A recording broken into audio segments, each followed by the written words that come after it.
भारतीयों की कमाई 7 साल से 70% बढ़ जाएगी। 3,29,122 रुपये होगी प्रति व्यक्ति आय। भारत के लोगों की कमाई अगले 7 सालों में 70% तक बढ़ सकती है।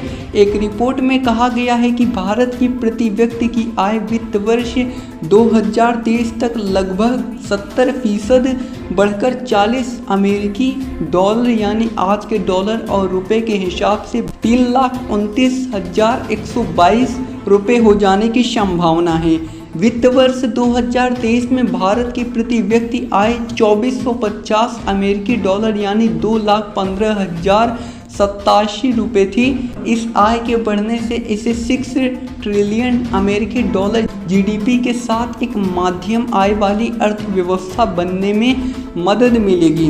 पिछले हफ्ते प्रधानमंत्री नरेंद्र मोदी ने कहा था कि वह यह सुनिश्चित करेंगे कि उनके अगले कार्यकाल के दौरान अर्थव्यवस्था 5 ट्रिलियन अमेरिकी डॉलर की हो जाए, जो इसे अमेरिका चीन के बाद तीसरी सबसे बड़ी अर्थव्यवस्था बनाएगी। फिलहाल जापान तीसरे और जर्मन चौथे स्थान पर है। 3.4 ट्रिलियन अमेरिकी डॉलर तक पहुंच जाएगी घरेलू खपत।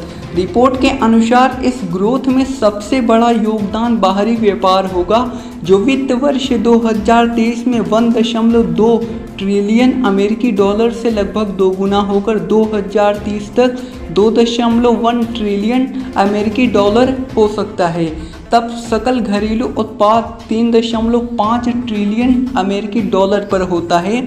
इसके अलावा घरेलू खपत की महत्वपूर्ण भूमिका निभाएगी। स्टैंडर्ड चार्टर्ड बैंक ने एक रिपोर्ट में कहा कि विकास का दूसरा सबसे बड़ा चालक घरेलू खपत होगी, जो वित्त वर्ष 2023 तक 3.4 ट्रिलियन अमेरिकी डॉलर तक पहुंच जाएगी, जो जीडीपी के वर्तमान आकार के बराबर है, जो कि वित्त वर्ष 2023 में 2.1 ट्रिलियन अमेरिकी डॉलर से बढ़कर होगी।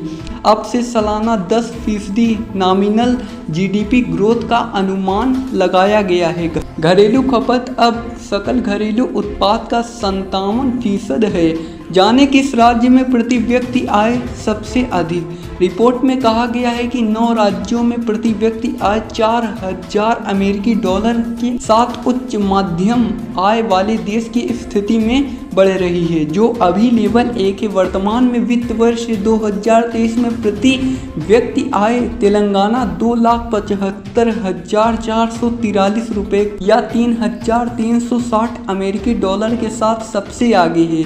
इसके बाद कर्नाटक 2,65,623 रुपये, तमिलनाडु 2,41,131 रुपये, केरल 2,30,601 रुपये और आंध्र प्रदेश का 2,07,771 रुपये के साथ स्थान है। लेकिन स्टैंडसी की रिपोर्ट्स में वित्तीय वर्ष 2030 तक गुजरात के अग्रणी माना गया है। इसके बाद महाराष्ट्र, तमिलनाडु, कर्नाटक, हरियाणा, तेलंगाना और आंध्र प्रदेश का स्थान है।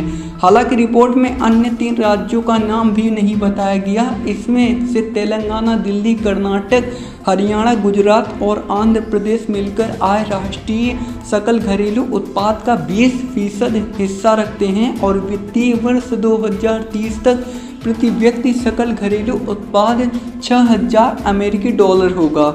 2,000 अमेरिकी डॉलर से कम होगी यूपी और बिहार की प्रति व्यक्ति आय।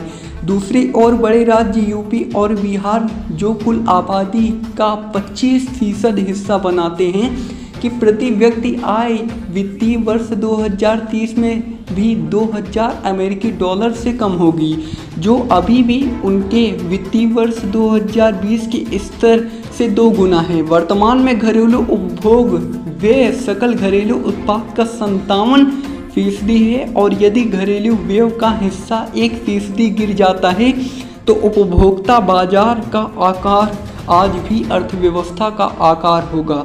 कामकाजी आयु वर्ग की जनसंख्या का उच्च हिस्सा सर्वोपरि विकास प्रवर्तक बन रहेगा। 2020 में देश में कामकाजी उम्र की आबादी का हिस्सा 64.2% था, जो बढ़कर 64.8% हो जाएगा। 2040 में मामूली रूप से घटकर 63.6% और 2050 में 61.1% तक गिर सकता है। रोजगार दर में लगातार नकारात्मक वृद्धि से होगी दिक्कत। इससे अर्थव्यवस्था को पूंजी परिनियोजन और कामकाजी उम्र की आबादी में निरंतर वृद्धि से लाभ उठाने में मदद मिलेगी। हालांकि रोजगार दर में लगातार नकारात्मक वृद्धि प्रति व्यक्ति वास्तविक जीडीपी की राह में रोड़ा है। रिपोर्ट में लगातार सुधार की प्रगति, मैक्रो स्टेबिलिटी, हेल्दी वित्तीय क्षेत्र, कॉरपोरेट सेक्टर के डिलीवरेजिंग और सार्वजनिक पूंजीगत व्यय को अन्य विकास के कारकों के रूप में भी बताया गया।